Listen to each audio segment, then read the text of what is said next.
Hola, ¿cómo están ustedes? Hola, ¿cómo están? Un placer saludarles en este día. Espero que todo esté bien con ustedes. Y realmente estamos haciendo por primera vez algo que no habíamos experimentado antes.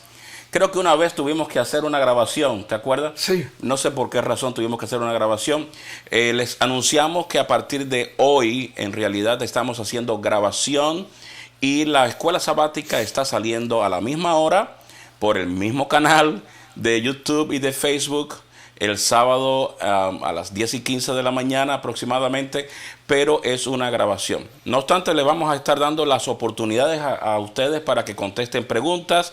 De hecho, queremos que ustedes participen en nuestras redes sociales para que puedan contestarnos dichas preguntas. Vamos a estar también saludando a algunas de las personas que nos han visitado durante la semana anterior y de ese modo seguimos reconociéndoles como visitantes de nuestros canales de Facebook y de YouTube, ¿verdad? Así que yo creo que sería un buen momento ahora si podemos tener unas palabras de oración. Sí. ¿Qué tú crees? Sería un buen momento. Quiero decirles que tenemos al lado mío todas las partes de producción, el audio, el sistema de cambio de cámaras, todo. Así que si me ven tocando botones de este lado o mirando hacia este lado, ya saben que es que estoy haciendo varias cosas a la vez, incluyendo los cambios de cámara. Así que es importante que entendamos eso, ¿verdad? ¿Qué te parece si nos diriges en unas palabras de oración? Sí. ¿Ok? Vamos a orar. Oremos. Padre nuestro que estás en los cielos, te damos muchas gracias porque tú eres el creador de todas las cosas, Amén. incluyendo la tecnología de la cual nos aprovechamos para conversar con nuestros oyentes y los que nos están viendo también. Exactamente. Te pedimos, oh Dios, que tú nos bendigas, Amén. que aclares nuestras mentes, que el poder del Espíritu Santo obre en nosotros, Amén. así el querer como el hacer por tu buena voluntad. Amén. Te rogamos que lo que hemos de enseñar o repasar en esta ocasión sea entendido y puesto en práctica por todos nuestros hermanos y amigos. Amén. Amén. En el nombre de Jesús te lo rogamos. Amén. Amén. Amén. Amén. Bueno, tenemos una lección interesantísima, ¿verdad? Muy interesante. Y estamos hablando de los pactos de Dios.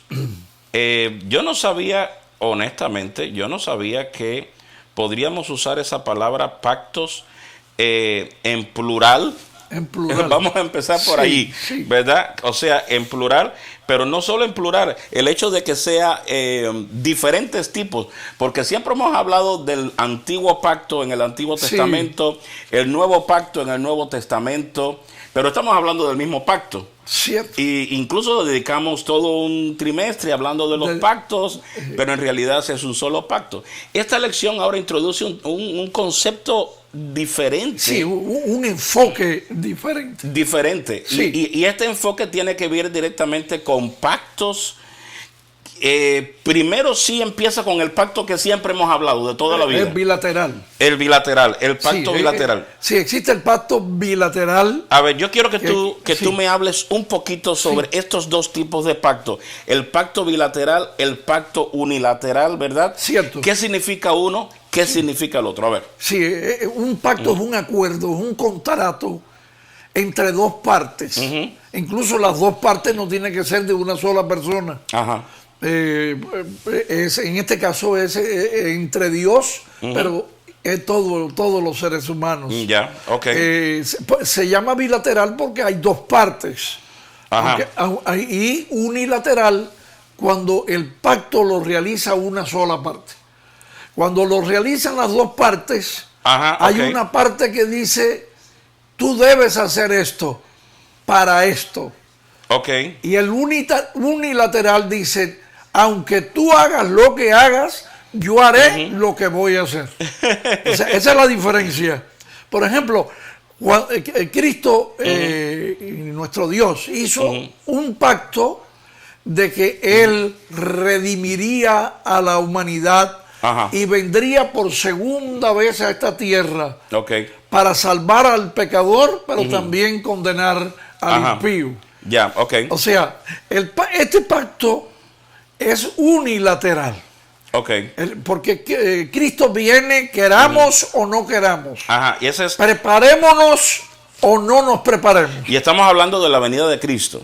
De la venida de Cristo. Ese preciso asunto ese nada es más. Unilateral, pero el efecto que ha de hacer la venida de Cristo en la humanidad es bilateral. Es bilateral. Sí, porque entonces Dios dice, si eres fiel, entonces tú vas a tener vida eterna. Si tú me llegas a conocer a mí y llegas a estar en mí, tú vas a tener vida eterna. Ya. Y en ese sentido no es necesariamente unilateral. No, en ese sentido es bilateral. De hecho, sí se requiere. Porque los efectos son sí se requiere que haya condicionales. Que haya una respuesta del ser humano para esto. Efectivamente. Ok. Vamos a hablar un poquito, y voy a poner en pantalla el primer slide que tenemos para ustedes, un poquito sobre precisamente esta diferencia entre un pacto unilateral, un pacto bilateral, y en pantalla ya están viendo ustedes que el pacto en sí es ¿qué cosa? Es un contrato. Un contrato, un convenio, un acuerdo. Ok. Y ese convenio, en este caso, no es un convenio entre dos seres humanos. No, es entre Dios y el hombre. Ok. Y básicamente en este contrato o en este convenio, ambas partes de algún modo tienen que actuar o hacer algo, ¿no? Porque se sobreentiende que si hay un contrato, hay condiciones. Se necesita que haya condiciones. Yo quiero que tú me expliques un poquito, en el contexto de la lección, qué significa lo que hace Dios y qué significa lo que hace el hombre. Sí, esto es muy importante. A ver. Esto es muy importante porque la mayoría de los cristianos, a través de la historia, se han equivocado en dos cosas. A ver. Una es que creen que tienen que hacer algo para tener la vida eterna. Oh, ok. Entonces dicen, yo tengo que hacer... Sí, ellos piensan que el pacto es un contrato donde ambos hacen algo. Efectivamente. Así que el ser humano dice, bueno, pues yo tengo que hacer algo. Sí, ese fue el problema que tenía el joven rico. El joven rico llegó y dice, ¿qué debo hacer para tener la vida eterna? Ya. O sea que tenía en su mente que la vida eterna estaba garantizada, pero hay que hacer algo. Okay. Y entonces la equivocación de los cristianos a través de la historia ha sido que creen que ellos tienen que hacer algo para ganar la vida eterna. Ajá, okay. Ese es uno de los grandes errores. Y el otro error es que no hay que hacer absolutamente nada, sencillamente cruzarse de brazos y esperar que llegue la vida eterna. Básicamente estamos hablando de los dos extremos. Sí, los dos extremos. Tenemos un extremo que es el que dice, pues yo tengo que hacer para ganar la vida eterna. Sí. Está el otro extremo que dice, pues Dios lo hace todo, no tengo que hacer nada y punto. Y entonces todo el mundo va a ser salvo. Ya. Eso le llaman universalismo. Universalismo. Quiere decir que todo el mundo va a ser salvo. No te preocupes lo que tú hagas o no hagas. Y entonces, pero esta parte del pacto no es unilateral. No es unilateral. Es bilateral. ¿Por qué razón no es algo? Si sabemos que el ser humano no puede hacer nada para ser salvo, sabemos eso. ¿Por qué razón hay una parte del ser humano? ¿Qué es la parte del ser humano? ¿Cuál es esa parte? Es la parte más hermosa y la que muchos no han entendido todavía. Porque viven atados a las obras. Creen que tienen que hacer. Y le estoy repitiendo esto por una vez más. Hay muchos que piensan que hay que guardar los mandamientos de Dios para tener la vida eterna. Ajá.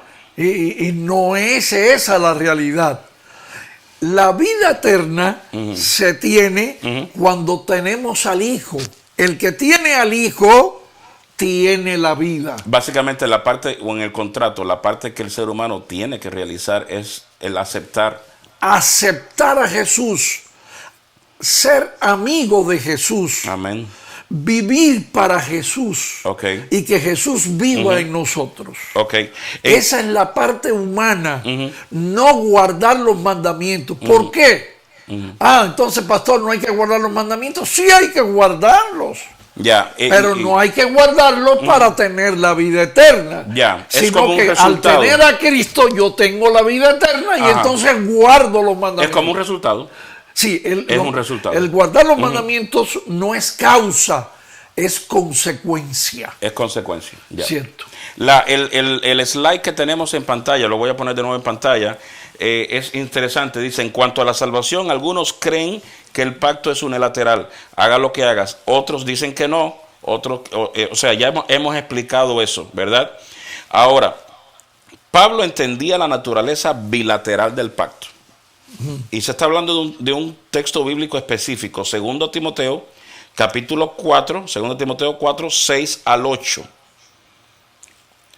¿Cómo funciona el sistema bilateral en este texto? Explícame. Sí.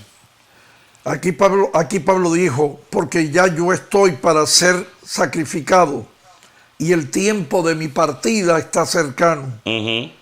He peleado la buena batalla. Hay que pelear una batalla. Oh, ok. Pero esa batalla no es luchando para ser salvo. No es luchando contra el pecado, sino luchando para no separarnos de Cristo, que es el que lucha por nosotros contra el pecado. Amén. Aquella persona que crea que por sí mismo, por sus fuerzas, puede luchar y vencer, está perdido. Ya. Porque no va a vencer. No, definitivamente. Porque el que vence es Cristo en nosotros. Ya. Cuando Cristo vive dentro de tu cerebro, entonces tú estás capacitado para luchar. Pero no eres tú realmente el que lucha, sino Cristo que vive en ti. Por eso Pablo dijo, con Cristo estoy juntamente crucificado. Y ya no vive Pablo en mí, el que vive es Cristo. Porque si Pablo fuera el que viviera en él, Pablo estaba perdido. Pero al estar Cristo dentro de Pablo, entonces Pablo podía vivir como Cristo vivió. Y es cierto que en muchísimas ocasiones tenemos personas que su lucha no está en el hecho de obedecer un mandamiento. Eso es fácil. La lucha está en el hecho de permanecer conectado a Jesús. Esa es la gran lucha. La lucha es no caer en la tentación de alejarnos de Jesús. Tú tienes el vicio de fumar. Ajá. Sí, tú tienes el vicio de fumar, por ejemplo. Ok. Y entonces voy a luchar contra el vicio de fumar. Estás perdido. Ok. Ese no es el camino. Voy a pedirle a Cristo que entre a mi vida y que Él luche por mí contra el cigarro. Amén. Y entonces así es como se vence. Y esa es la lucha.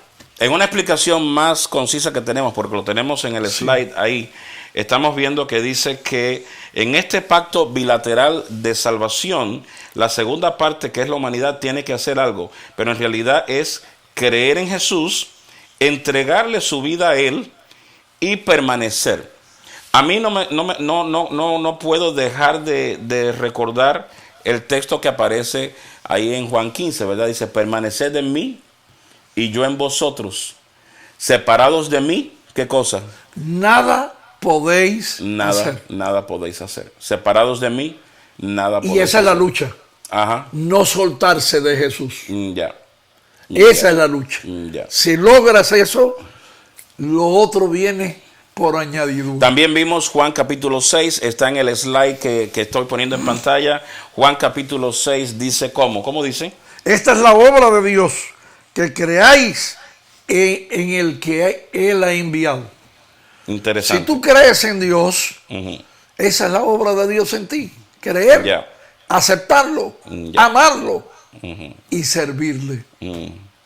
Nosotros hemos hablado muchísimo sobre el pacto en clases anteriores. Y hay una cosa interesante, y es que no podemos dejar de razonar y pensar que nosotros como seres humanos no tenemos la capacidad de permanecer libres de culpa, no tenemos la capacidad de permanecer libres de pecado, no tenemos la capacidad nosotros los seres humanos no tenemos esa capacidad. No tenemos esa capacidad. Por lo tanto, de algún modo Jesús dice, el día que te separes de mí, ya hasta ahí estás llegó. perdido. Hasta ahí llegó.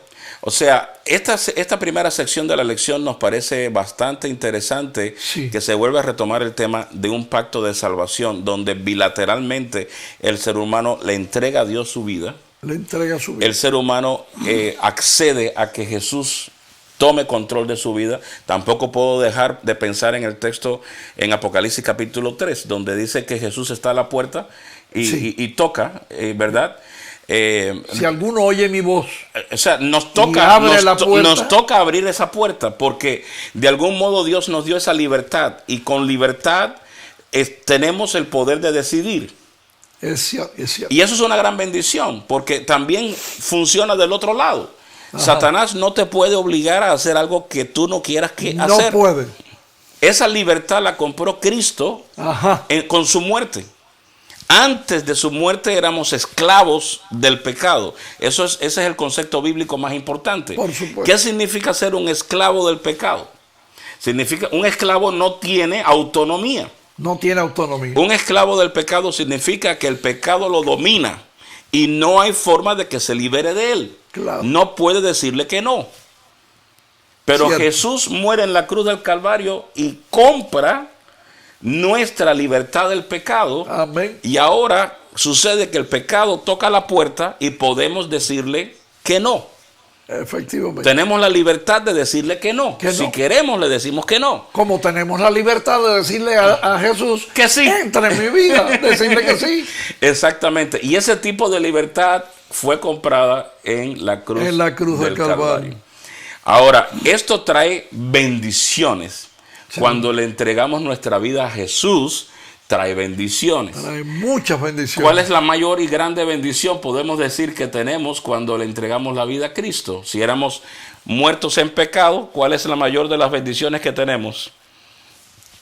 La mayor de las bendiciones. Que Jesús es la mayor bendición. Él mismo. Exactamente. Él mismo. Y tenemos, o recuperamos de la muerte, nos vamos de la muerte y tenemos vida eterna. También hay otro texto que recuerdo que dice que nos llamó de las tinieblas A su luz. admirable. En otras palabras, hay bendiciones que recibimos nosotros cuando le entregamos nuestra vida a Cristo. Seguro. O sea, este tipo de pacto bilateral, donde nosotros abrimos el corazón a Jesús, cuando lo hacemos, hay bendiciones. Hay bendiciones. Quiero que entremos por esa vía, porque después nos vamos a ir al otro pacto que aparece Sí. en la lección, Perfecto. donde también, cuando llegamos a un punto en el que llegamos en acuerdo con Dios, también hay bendiciones. ¿sí o no? También hay bendiciones. Bien, vamos al siguiente slide que tenemos en pantalla, y el siguiente slide tiene que ver directamente con la obediencia. ¿Qué parte tiene la obediencia en este pacto? Dijimos ya, Ya lo dijimos, pero es bueno recalcarlo. Pero no, y dijimos ya que hay personas que dicen, tengo que hacer y tengo que obedecer y tengo que obedecer. ¿Es malo? ¿O qué parte tiene la obediencia a Dios en todo este proceso? Explícame un poquito Ahí van los sobre enfoques, eso. ¿ves? A ver, ¿cómo es el enfoque este? La persona que dice, tengo que guardar los mandamientos, tengo que guardar el sábado. Ajá. No debo matar, porque si mato, yo lo matara, pero no debo matarlo, porque si yo lo mato, Okay. me pierdo la vida eterna. Ay. Okay. Me gusta esa mujer, pero no es mía, es ajena. Yo tengo que cuidarme de ni tocarla, porque si no la toco, si la toco, pierdo la vida eterna. Ya. No, todo el problema está en el enfoque.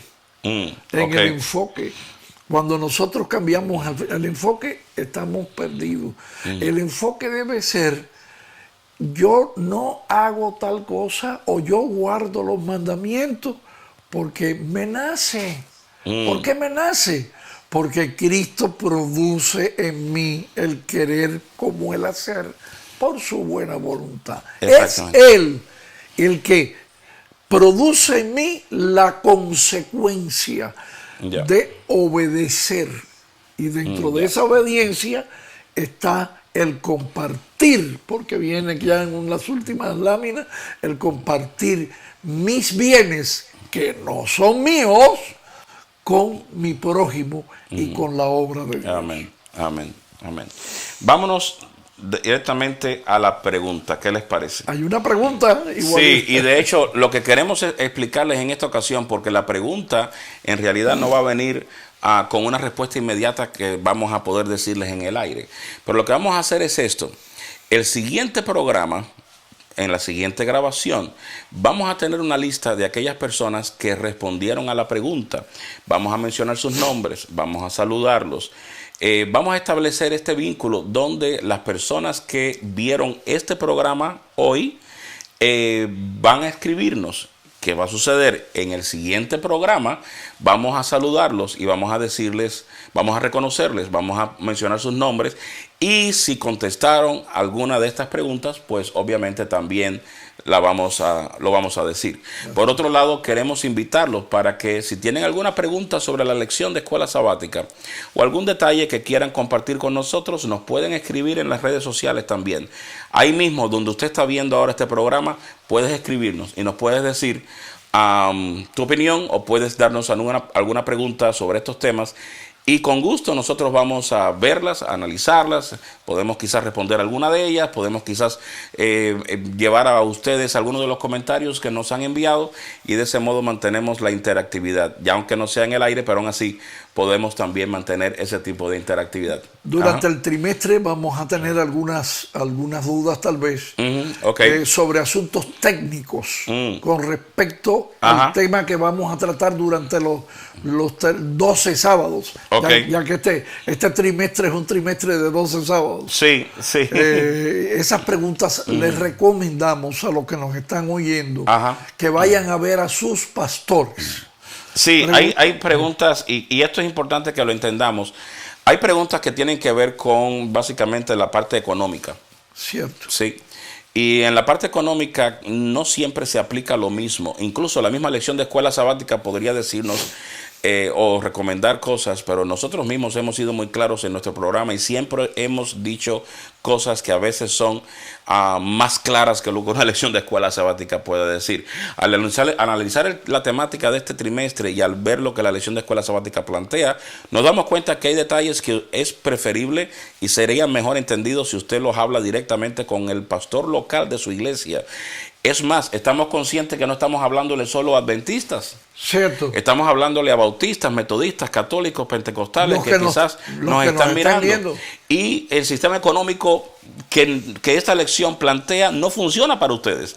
En absoluto. Su iglesia, su organización tiene otro sistema. Es cierto. Entonces, ya que estamos haciendo una lección que es universal, es una lección para todo el mundo, se está transmitiendo al aire a todo el mundo, no es una lección local, consideramos que hay temas y hay detalles técnicos en el sistema económico, especialmente la parte de la devolución de dinero y demás, o cómo se sostiene la iglesia económicamente hablando, donde sí vamos a pedirles a ustedes, y lo vamos a decir claramente, que sus pastores, sus líderes locales tienen la mejor información al respecto que nosotros.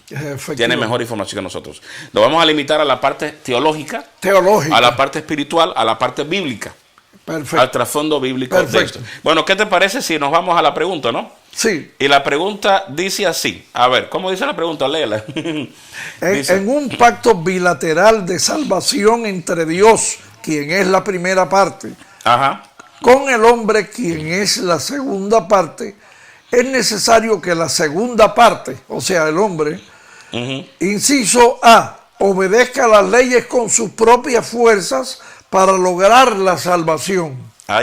Inciso B, le entregue el control de su vida a Jesús para que Él sea quien produzca el querer como el hacer, lo que incluye la obediencia. Inciso C, ninguna de las dos anteriores.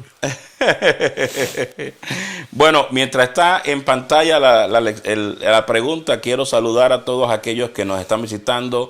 Tenemos a personas que ya nos acostumbran con su presencia cada sábado, ¿verdad?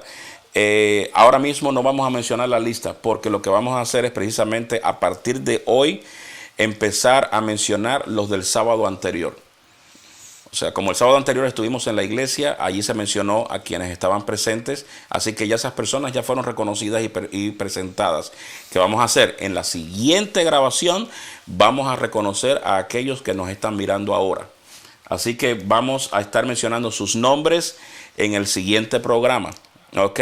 Y vamos a estar saludándoles a nombre personalmente, ya en el siguiente programa. Pero quiero extender una saludo especial a todos aquellos que nos visitan desde Ecuador, desde Centroamérica, desde Norteamérica, incluso desde España, y también desde Italia y de otras partes que sabemos que nos están mirando y que nos están recibiendo. Muchas gracias por recibirnos en su casa y muchas gracias por darnos la oportunidad de llegar a ustedes a través de la lección de la escuela sabática. Amén. Bueno, la pregunta, y voy a poner la pregunta de nuevo en pantalla.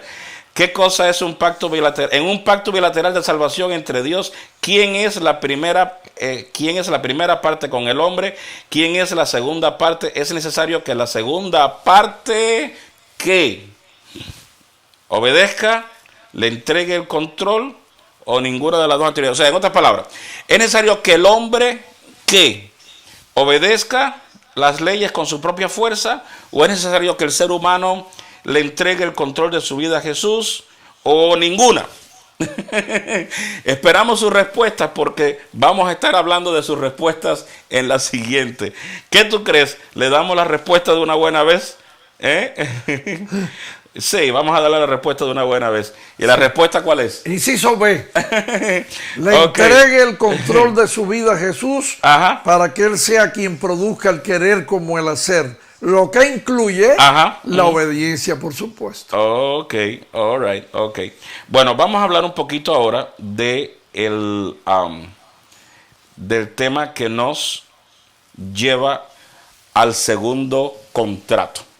Y del cual se va a estar hablando durante... Se va a estar hablando mucho. Sí, en pantalla puse este segundo contrato.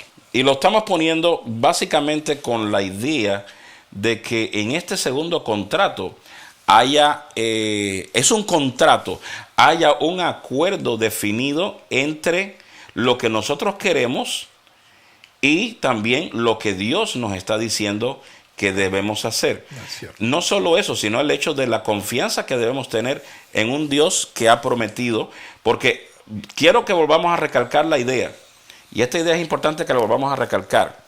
En el primer contrato que hablamos, el de la salvación, estamos condenados a muerte, Jesús nos ofrece libertad del pecado, abrimos nuestra vida a Jesús, le aceptamos como Salvador y Señor, ¿sí?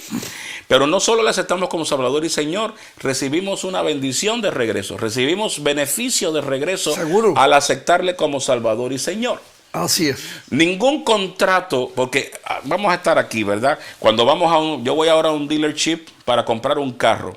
Quiero decirles una cosa, ir a comprar un carro en un dealer es un tremendo problema. Es casi un día entero o más. Sí, y no solo eso, las dos partes vamos a estar acá, ¿verdad? El comprador y el vendedor, los dos están intentando de algún modo arrancarle la piel al otro.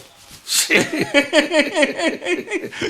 En ese tipo de contrato de negocio, uno y el otro están intentando sacarse el hígado, ¿verdad? El vendedor especialmente está intentando sacarle el hígado al comprador, pero el comprador no quiere que le saquen el hígado, así que también trata de algún modo de defenderse y sacarle el hígado al vendedor. En este caso no es así. No es así. El contrato entre Dios y el hombre es un contrato donde, quiero decirles, el hombre tiene todas las de ganar. Todas las de ganar. Todas las de ganar. Es un contrato de amor. Es un contrato de amor. De amor. Porque cuando Dios nos pide algo, no es porque Él lo necesita. Es porque Él quiere que nosotros seamos bendecidos a través de ese contrato. Y quiero decirles una cosa.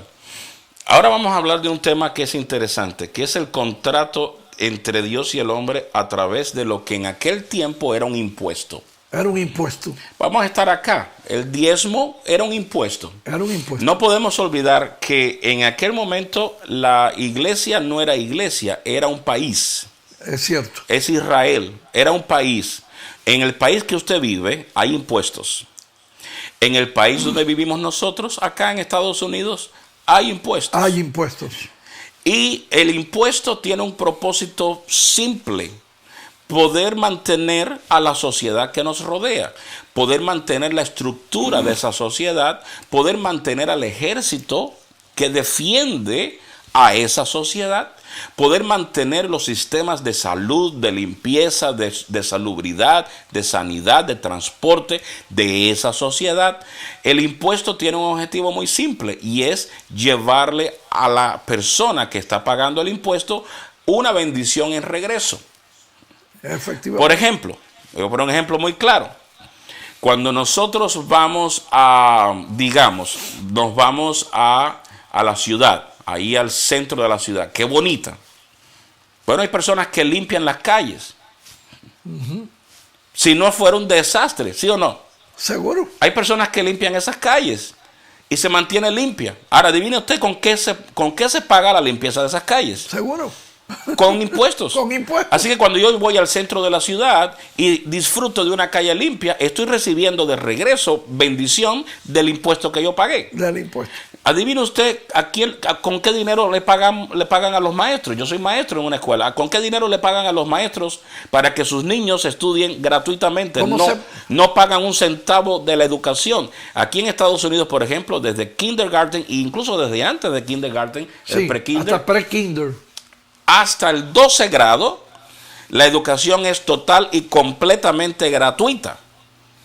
No solo eso, el almuerzo y el desayuno es también gratuito. Es gratuito. Ahora, no es en realidad gratuito. Alguien lo pagó. Alguien lo pagó. Porque nunca crea que las cosas son gratis. Alguien lo pagó. ¿Quién lo pagó?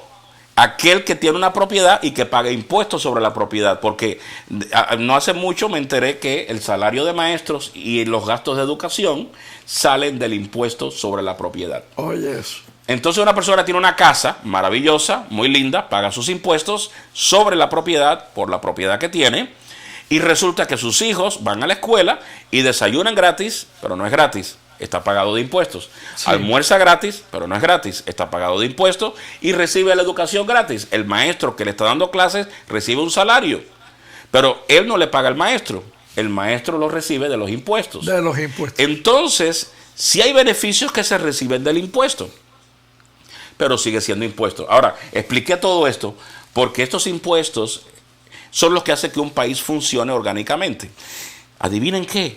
Israel era un país. Era un país. Es un país. O es un país. Todavía sí. Es un país. Pero en aquel tiempo, en el tiempo en que comenzó. Era teocrático. Era un país. Entonces había necesidad de algún modo hacer fondo para pagar las necesidades, especialmente las necesidades de aquellos que no tenían tierra o no tenían heredad o que quizás se dedicaban a tiempo completo a la obra de Dios. Ajá. Ahora, no estoy diciendo que el diezmo nació en Israel. No, no. No estoy diciendo eso. Y eso lo vamos a estudiar en la clase que viene. Sí, en la clase que viene lo vamos a ver. No estoy diciendo eso. El diezmo es anterior a eso. Es anterior a eso. Lo que estoy diciendo es que en ese momento servía un propósito que también beneficiaba físicamente, monetariamente a las personas. Hay personas que piensan, que dicen, bueno, yo no voy a dar el diezmo o yo no voy a ofrendar porque eso es para enriquecer a la gente. Yo no he visto todavía el primer pastor rico de diezmos. Si se ha hecho rico es por otra razón y no necesariamente de diezmos. Ahora, si hay un pastor que se ha hecho multimillonario con diezmos, posiblemente no se está usando como se debe. Pero ese no es nuestro tema aquí. No. Nuestro tema aquí es decirte que existía un contrato, y ese contrato involucraba a Dios. A Dios. Y al hombre. Y al recurso humano. Ajá. Ahora, ¿necesita Dios dinero? No, Dios no necesita ni un centavo. No. Entonces, ¿por qué tenemos que dar dinero? Por amor. Acuérdense. A ver, mire, explícame este detalle. Hay una raíz en nuestra naturaleza pecaminosa. Ajá, okay. Que se llama egoísmo. Okay. Esa raíz la tienen hasta los niños acabados de nacer. No sé si ustedes han visto un niño acabado de nacer que el hermanito o un amiguito le quita el juguete y empieza a llorar porque esa raíz de egoísmo nace con el ser humano. Yeah. Y una de las formas que Dios tiene, y creo que es la mejor, porque fue creada por Dios, de evitar que nosotros caigamos en ese egoísmo, es hacernos semejantes a Él. Dios hizo al hombre a su imagen y semejanza. Y la característica, una de las características hermosas de Dios es que es generoso. Que Él da. Él da. Él es el dador de todo lo bueno y de todo lo que nosotros nos hace felices. Entonces, cuando nosotros damos, dejamos de ser egoístas, pero a la vez estamos participando en el carácter de Dios, porque nos estamos convirtiendo en lo que Dios quiere que nosotros nos convirtamos, en dadores, como Él también es dador. Dios no necesita el dinero. No, hombre, no. Pero su obra funciona en una tierra donde el dinero es necesario para moverse, y Dios sabe eso. Por eso me tomé tanto tiempo para explicar de impuestos y de sanidad y de salubridad, porque necesitaba Dios el dinero, necesitaba Dios los diezmos de los israelitas. Él hace algo con ese dinero. Cuando uno deposita el dinero, se va a un banco en el cielo, alguna cosa, no. Pero Dios sabía que su pueblo Israel necesitaba funcionar. Él sabía que los levitas necesitaban funcionar. Él sabía que aquellos que se dedicaban a la obra de Dios en el templo necesitaban funcionar, y necesitaban funcionar con dinero. Por lo tanto, yo creo que es un principio parecido, por ejemplo, al de la salud. Cierto. O sea, Dios le decía al ser humano, mira, no comas de tal cosa, o no hagas tal cosa, o lávate mucho después que tengas una enfermedad. Todo esto tenía un propósito que no beneficia a Dios, beneficia al hombre. El mismo hombre se beneficia. Entonces, hay personas que piensan que cuando dan 15 pesos en la iglesia están beneficiando a Dios. No. En realidad se está beneficiando él mismo. Así mismo es. Se está beneficiando. Ese es el principio. Ese es el principio. En el slide que aparece allí, que pusimos allí, viene Proverbios capítulo 3, versículos 9 y 10. ¿Cuál es el mandato? Porque bueno, no leímos el mandato como tal. Proverbios 3, 9 y 10, ¿cómo dice? Dice, honra a Jehová con tus bienes y con las primicias de todos tus frutos, y serán llenos tus graneros con abundancia, y tus lagares rebosarán de mosto. Es un problema de causa y consecuencia. Realmente es un problema de causa y consecuencia. O sea, cuando compartimos nuestros bienes, estamos honrando al dador de los bienes. Estamos honrando al dador de los bienes, y a la vez estamos siendo beneficiados con él. Es como yo creo que es como una reacción en cadena, ¿verdad? Sí. De algún modo. Es un causa-efecto. Es un causa-efecto. Es un efecto que se recibe precisamente por la causa. Ahora, hay momentos en los cuales el dinero no está muy abundante. Seguro. Hay momentos en los cuales en los que se requiere cierto tipo de, primero, antes que nada, pienso yo, entrega a Dios, y también cierto tipo de compromiso, pero también cierto tipo de fe. De fe. A mí no puedo dejar de pensar en aquel momento con aquella viuda donde aquel profeta llegó. ¿Me aclaras la idea? ¿Verdad? Sí, es cierto. Y el profeta se estaba a punto de morir, la pobre mujer, con el muchacho, y no tenía con qué comer, y ya era lo último que iban a poner en la mesa. Un poquito de harina, un poco de aceite, era lo único que le daba. ¿Te acuerdas de la historia? Y llega el profeta y dice, dame a mí primero. Dame a mí primero. Dame a mí primero. Ahora, parecería un poco insensible eso, ¿no? Sí. Un profeta, imagínese usted un pastor que llega a su casa ahora, el pastor de su iglesia llega a su casa y usted tiene un poquito de comida y el pastor le diga, no, yo voy a comer primero, y usted, no sé si ese pastor seguirá de pastor mucho tiempo. No creo que siga mucho tiempo. Llega el profeta y le dice, dame de comer. Pero dame a mí primero. Y es curioso porque esa expresión a mí primero parecería egoísta. Sin embargo, yo no creo que el profeta estaba hablando No, porque por estaba él. representando a alguien. Oh, y ahí viene el último slide que tenemos, uno de los últimos slides que tenemos en la noche. Y ese slide viene con un texto bíblico, Mateo capítulo 6, versículo 33. Pero antes de leer Mateo 6, 33, quiero completar la idea. ¿Qué pasó con aquella mujer? Sí. ¿Le dio o no le dio primero al profeta? Le dio primero. ¿Qué sucedió con su aceite? ¿Qué sucedió con su comida? Todo duró por mucho tiempo.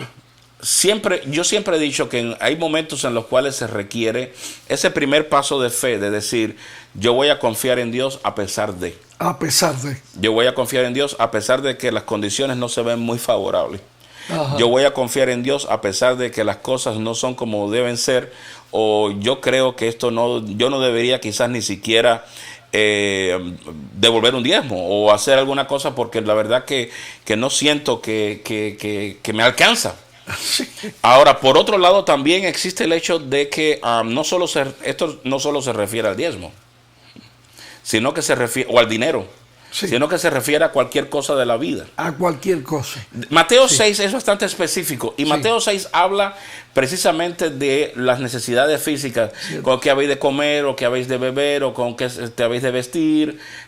Dice, las personas se preocupan de eso, el mundo se preocupa de eso. Se preocupa de eso. Pero yo les digo a ustedes que ni siquiera una avecita cae al suelo que el Padre no lo note. Y ese es el contexto de este texto. Ese es el contexto. La hierba, es básicamente el hecho de decir todo está en el control de Dios. ¿Qué tienes que hacer tú? Y entonces Jesús dice una cosa que es interesante, parecido a lo que vemos en esta historia. Busca primeramente. Voy a poner el texto en pantalla para que lo leamos todos juntos. Y el texto dice así: buscar primeramente el reino de Dios y su justicia, y todas estas cosas os serán añadidas.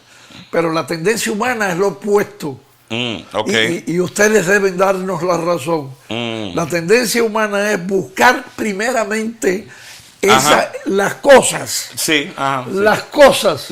Y entonces cuando ya tengamos las cosas, entonces buscamos el reino de Dios y su justicia. Incluso hay una pirámide, la pirámide de las necesidades, creo que es, que desafía un poco esto. De Maslow, que dice, primero tienes que tener seguridad, luego tienes que tener tus cosas físicas, para entonces finalmente en la cúpula de la pirámide dedicarte a los asuntos espirituales y demás. La realidad es que, sin importar cuáles son mis condiciones, Dios debe estar primero. No solo estoy hablando de dinero. Mire, hay personas que no tienen ni siquiera solamente. Hay personas que ni siquiera tienen un trabajo. Sí. Hay personas que ni siquiera tienen el dinero. Pero hay una cosa que tenemos que tener claro. Cuando usted tiene dinero, si usted tiene dinero porque trabajó, o si usted tiene dinero por negocio, no importa. Ese dinero está siendo representado o es un representante de tiempo que usted utilizó. Usted tiene que ir a un centro de trabajo, usted tiene que ir a un lugar a trabajar. Usted tiene que dedicarle tiempo y a cambio de ese tiempo, usted recibe dinero. Así que cuando usted está otorgando y ofreciendo dinero, usted en realidad está ofreciendo, digamos, tiene un cumpleaños del sobrino y le regalas $40. ¿Cuántas horas de trabajo te costó ganarte los $40? Digamos que usted gana muy bien y se ganó los $40 en una hora. Muy bien.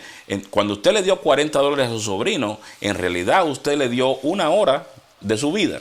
Una hora de su vida. Porque usted le tocó una hora o usted gastó una hora haciendo algo para obtener de regreso esos $40. Adivina que muchas veces nosotros no tenemos el dinero, pero si no tenemos el dinero, probablemente sí tenemos el tiempo. Y ya sea el dinero o ya sea el tiempo. Puede ser el tiempo. ¿Qué tenemos que ofrecerle a Dios? Primero, ya sea dinero o ya sea tiempo o las dos cosas. O simplemente ofrecerle la prioridad de todas las demás cosas a Dios. Ahora, eso significa que yo le ofrezco a Dios todas esas cosas, todo el primer tiempo y no hay ninguna bendición de regreso. ¿Cómo concluye el texto? Porque vamos a ver este texto y cómo concluye. ¿Cómo dice? y todas las demás cosas, y todas estas cosas os serán añadidas. Y tenemos que aclarar que todas estas cosas es de las que Jesús acaba de mencionar en el contexto. En el contexto. Él está mencionando en el contexto la comida, la ropa, los zapatos, cómo se va a vestir usted, cómo va a comer, cómo se va a sostener, cómo va a sostener su familia. Ese es el contexto. Jesús dice, busca primero el reino de Dios y todas esas cosas vendrán por añadidura. Se requiere fe. Se requiere la fe de aquella mujer que en algún momento recibió una orden de Dios y le dijo, dame a mí primero, ofréceme a mí primero, pero después ya tuvo la bendición, ¿sí o no? Hay algo que pusimos ahí en la última parte de esa lámina que quería resaltar. ¿Cómo que no? Con este método de buscar primero no el reino de Dios, sino las cosas, esas cosas, las cosas que necesitamos materiales, con este método el resultado será ni reino de Dios ni su justicia, pero tampoco estas cosas. O sea, el que busque estas cosas sin buscar a Dios no va a tener ni a Dios ni va a tener al reino de Dios, y ese ni va a tener las cosas ese es el detalle, que necesita. Que cuando tú piensas que lo perdiste todo porque se lo entregaste a Dios, en realidad no perdiste nada, ganaste todo y en abundancia. Uno de los discípulos se le acercó a Jesús en un momento y le dijo, Señor, nosotros hemos dejado a todo y te hemos seguido. ¿Te acuerdas? ¿Qué pues tendremos? ¿Qué tendremos? Y Jesús le dijo, ¿qué le dijo? Van a tener 100 veces más aquí. Aquí en esta tierra. Y en el reino de los cielos. Y la vida eterna. Sucede que a veces, si la mujer, yo siempre me he preguntado, ¿qué le hubiera pasado a aquella viuda si se hubiera quedado con el poquito de harina y el poquito de aceite y no le hubiera dicho a Dios, aquí tienes? ¿Qué hubiera pasado con aquella viuda? Se hubiera muerto de hambre. Probablemente eso se quedó con eso. Es lo que acabo de decir. Sí. Ella buscó primeramente el reino de Dios y su justicia. Sí. Y entonces recibió con creces. Con creces y abundancia. Con creces y abundancia. Todo lo que necesitaba para vivir y comer. Ya. Bueno, creo que hemos llegado al final. Sí. Y de hecho estamos en tiempo. Estoy marcando 52 minutos. Nos dijeron que estas lecciones debieran tener alrededor de unos 50 minutos. Sí. Así que estamos súper bien. Entre 50 y 55 minutos. Así que estamos súper bien. Hemos terminado nuestra lección de esta semana. Ha sido un gran placer compartir esta nueva experiencia con ustedes. No tienen idea cuántos cables y cuántas cosas tenemos alrededor aquí para poder hacer esta grabación. Pero le damos gracias a Dios. Y además nos pasamos un par de días intentándolo y no lográbamos coordinar bien las cosas. Gracias a Dios pudimos hoy coordinar y hacer y grabar la lección para cada uno de ustedes. Quiero decirles algo más y con esto termino, y es que esta lección va a estar disponible también en nuestras redes sociales. El plan es que esta lección esté disponible antes del sábado, cosa de que el sábado los maestros que quieran verla antes del sábado en nuestra iglesia de Green Acres van a tener la capacidad de ver esta lección antes del sábado para que ellos puedan recibir como una clase de maestros para ellos. Y para el resto de ustedes, la lección sale en vivo en Premiere el sábado en la mañana. Así que les esperamos para el siguiente sábado también que nos vean. Y recuerden que el siguiente sábado, no hoy, el siguiente sábado voy a estar mencionando los nombres de los que hoy o durante la semana nos han saludado y han contestado la pregunta. Así que el próximo sábado vamos a mencionar su nombre y saludarle como ha sido nuestra costumbre desde hace mucho tiempo. Bueno, yo quiero que terminemos con una oración y con eso nos vamos. Vamos a tener unas palabras de oración. ¿Qué te parece? Eterno Padre, gracias por este momento en el cual tú nos has bendecido y gracias, Señor, porque a partir de este momento, grabando estas lecciones, los maestros también pueden ser beneficiados con la misma antes de llegar el sábado, pero también nuestros hermanos y amigos que nos escuchan y ven en las redes sociales seguirán viendo y escuchando esta lección a través de las redes sociales cada sábado. Gracias, Señor, porque podemos contar contigo. Gracias porque podemos saber que si dedicamos a ti nuestra energía, nuestra fuerza y nuestros recursos y dedicamos a ti las primeras cosas, las más importantes, todas las bendiciones que nosotros queremos recibir en nuestra vida, físicas, espirituales, también las recibiremos. Gracias, Señor, y bendice cada recurso que está en la mano de cada persona. En el nombre de Jesús. Amén. Amén. Que Dios me los bendiga a todos. Bendiciones. Que Dios me los guarde y hasta la próxima.